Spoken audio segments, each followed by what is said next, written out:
Perwira militer Israel melakukan pemecatan untuk tentaranya yang menyanyikan lagu Yahudi di sebuah masjid di Palestina.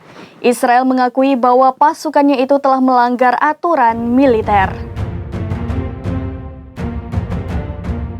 Perwira militer Israel melakukan pemecatan tentara yang menyanyikan lagu Yahudi di sebuah masjid di tepi barat.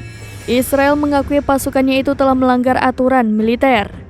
Juru bicara pasukan pertahanan Israel Daniel Hagari mengatakan bahwa apa yang dilakukan tentara tersebut sangat tidak pantas. Oleh karena itu pihaknya langsung memberikan sanksi tegas berupa pemecatan. Seorang pejabat keamanan di Israel juga mengecam aksi tentara IDF yang menyanyikan lagu Yahudi di sebuah masjid. Menurutnya, tindakan itu tidak hanya memperburuk citra militer namun juga mengalihkan perhatian dari tujuan perang. Sebelumnya beredar video sejumlah tentara Israel yang sedang berada di dalam sebuah masjid di Jenin tepi barat. Satu di antaranya menyanyikan lagu-lagu Hanukah dan doa Yahudi melalui pengeras suara. Aksi tersebut dilakukan saat militer Israel melakukan operasi di tepi barat untuk menangkap kelompok bersenjata. Setelah videonya viral, tentara Israel menuai kritik dan kecaman. Bahkan Departemen Luar Negeri Amerika Serikat sampai ikut berkomentar.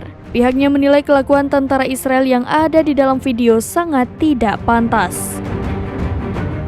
Demikian informasi terkini, Syederalun saksikan terus berita lainnya di kanal YouTube Serambi News, website dan Facebook serambinews.com.